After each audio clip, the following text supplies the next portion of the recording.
বয়সকে উপেক্ষা করেও এই প্রখর ঠান্ডার মাঝে ক্রিকেট প্রেমী মানুষেরা মিলে একজোট হয়ে এক ক্রিকেট টুর্নামেন্টের আয়োজন করে। দ্য সেভিয়ার টিমের সদস্যরা নিজেদের দলের প্রতিষ্ঠা দিবসকে উপলক্ষ করে দমদমের এক খেলার মাঠে বড় আকারে ক্রিকেট টুর্নামেন্টের আয়োজন করে, যেখানে দ্য সেভিয়ার টিমের সাথে গ্ল্যাডিয়েটর ক্রিকেট একাডেমির খেলা হয়। পরিবারের সকল সদস্যের সাথে দ্য সেভিয়ার টিমের খেলোয়াড়রা একসাথে এদিন দলের প্রতিষ্ঠা দিবস উদযাপন করে। খেলাধুলো, নাচে গানে কাটে এই দিনের এই অনুষ্ঠান, যে সময় দাঁড়িয়ে বর্তমান প্রজন্মের ছেলেমেয়েরা অনলাইন গেমের প্রতি আসক্ত হয়ে পড়ছে। তাদেরকে এই মাঠে ঘাটে নেমে খেলাধুলোর প্রয়োজনীয়তা বোঝানোর বার্তা তুলে ধরতে সারা বছর বিভিন্ন জায়গায় খেলার মাঠে এই দ্য সেভিয়ার টিম আয়োজন করে থাকে নানা রকম ক্রিকেট টুর্নামেন্ট। নিজেদের উদ্যোগে এইভাবেই আগামী দিনগুলোতেও খেলাধুলোর চর্চা বজায় রাখতে চায়, এমনটাই জানা দেয় সেভিয়ার টিমের সদস্যরা। আমাদের এখনও পর্যন্ত 80% মতন আমরা উইন রেট রয়েছে এই বছরটা। আমাদের এই বছরটা ভালো শুরু হয়েছে। আশা করছি 80%-এর থেকে যেন আরও ভালো করে যেতে পারি। আমাদের টার্গেট হচ্ছে অ্যাটলিস্ট 90% যেন যেতে পারি মিনিমাম। দেখা যাক। আজকে হচ্ছে গ্ল্যাডিয়েটর ক্রিকেট একাডেমি মানে জিসিএর সাথে খেলা হচ্ছে। এটা এই নাগেরবাজারের দিকে একটা টিম, ওরা খুব ভালো টিম। তো আমাদের সাথে নাইটে একটা ম্যাচ হচ্ছে। আমাদের প্রথমত হচ্ছে আমরা প্রত্যেকেই সার্ভিস করি প্রত্যেকের মতো, এবং এটা আমাদের ছোটোবেলাকার প্যাশান ছিল যে আমরা এটা খেলবো, আমরা কোনো একটা জায়গায় ভালো জায়গায় খেলবো, কিন্তু কোনো কারণে বা আমরা সেই জায়গাটা খেলতে পারিনি।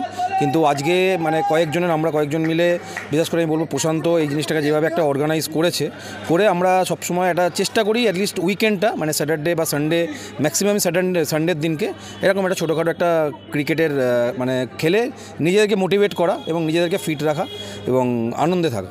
এই বয়সে খেলা সেটাও তো একটা চ্যালেঞ্জ। না, চ্যালেঞ্জ মনে করলেই চ্যালেঞ্জ। কথায় আছে না মানে age is just a number, তো এটা আমাদের কাছে নাম্বারের মতো। তো যখন ওই জিনিসটা আমরা ওই টাইমে পাইনি, এই টাইমে আমরা পেয়েছি, তো সেই কারণে আমরা মনে করি না, আমরা আনন্দ করে যা হওয়ার দেখা যাবে। ম্যাডাম চ্যালেঞ্জ কিছু নয়, অ্যাকচুয়ালি ওই আগের মতনই আমিও বলবো, বয়স is age is the number, আর কিছুই নয়। বাট এটা খুব এন্টারটেইন লাগে, রাতের বেলা ফ্লাইট লাইটের এখানে খেলা এবং কালার জার্সিতে উইথ হোয়াইট বল, তো এটা খুবই ভালো লাগে। এটা 20 ওভারের খেলা, দুটো দলই 20-40 ওভার মানে খেলা হবে, ফিল্ডিং এবং ব্যাটিং, এবং আমরা এখন রাইট নাও চেস করছি। অ্যাকচুয়ালি প্রথম খুব রাগ হতো যে একটা দিন সময় পায় সেই দিনটাও মাঠে চলে যাবে, কিন্তু তারপরে যখন ঠান্ডা মাথায় ভেবে দেখলাম যে আমাদের সবারই একটা ছোটোবেলা থেকে স্বপ্ন থাকে, ইচ্ছে থাকে, আমরা কোনো না কোনো কারণে সেটা পূর্ণ করতে পারি না। তো তখন ওর শুতে পা দিয়ে মানে ওর পক্ষ থেকে যখন ভেবে দেখলাম যে আমারও তো ছোটোবেলায় এটা ইচ্ছে ছিল, করতে পারিনি, বা ও যখন দুঃখ মানে আমাকে শেয়ার করেছিল, আমার হাজব্যান্ড শান্তনু আর কি, ওকে নিয়েই বলছি। তো সেখান থেকে ও যখন দুঃখ করে বলেছিল যে জানো খুব খেলতে ভালো লাগে, সারাদিন ক্রিকেট চালিয়ে টিভিতে দেখছে, তারপরে ক্রিকেট নিয়ে পাগল। আমি বলছি এত ক্রিকেট দেখো কী ব্যাপার? তারপরে জানতে পারলাম আস্তে আস্তে, আমি তো খুব কোয়ারি করি যে কী ব্যাপার, তুমি কি ক্রিকেট খুব ভালোবাসো? তখন ও বললো যে হ্যাঁ, আমি ক্রিকেট খুব পছন্দ করতাম, আমি স্কুলেও খেলতাম অনেক লেভেলে, সেই বাড়িতে সব ক্রিকেটের জিনিসপত্র রাখা, ব্যাট ফ্যাট রাখা, দেখলাম যে না প্যাশনেট। তখন জিজ্ঞেস করাতে বুঝতে পারলাম যে স্কুলে ক্রিকেট খেলতে খুব পছন্দ করতো, কিন্তু বাড়ির থেকে বললো যে না ক্রিকেট খেলার দরকার নেই, যে স্কুলে ক্রিকেট খেলা হতো সেখান থেকে ওকে সরিয়ে দিয়েছিল যে ওটার থেকে এই স্কুলটা ভালো, ক্রিকেট খেলার দরকার নেই, তুমি পড়াশোনা করো।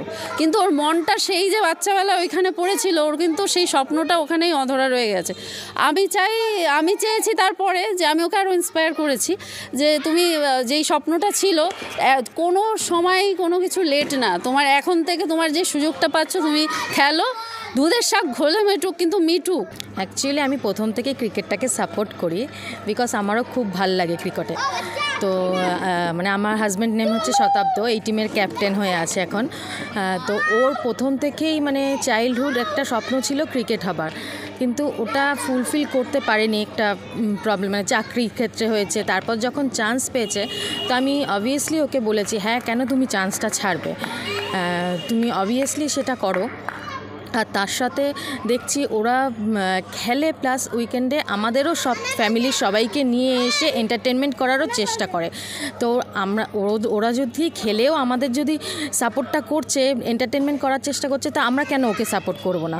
অবভিয়াসলি আমরা ওদের সাথে আছি, প্রথম থেকেই থাকবো, আর যতদূর চালানো যায় এই টিমটাকে চালিয়ে নিয়ে যাব। কারণ এখন এটা শুধু ওদের বলতে না, আমাদের সবারই একটা ফ্যামিলি টাইপের হয়ে গেছে। এখান থেকে যদি একজনও কেউ চলে যায় মনে হবে আমাদের একটা ফ্যামিলি মেম্বার চলে গেল। দমদম থেকে ক্যামেরায় পার্থপ্রতিম হালদারের সাথে সিঞ্চিনি পোদ্দারের রিপোর্ট, সঠিক বার্তা।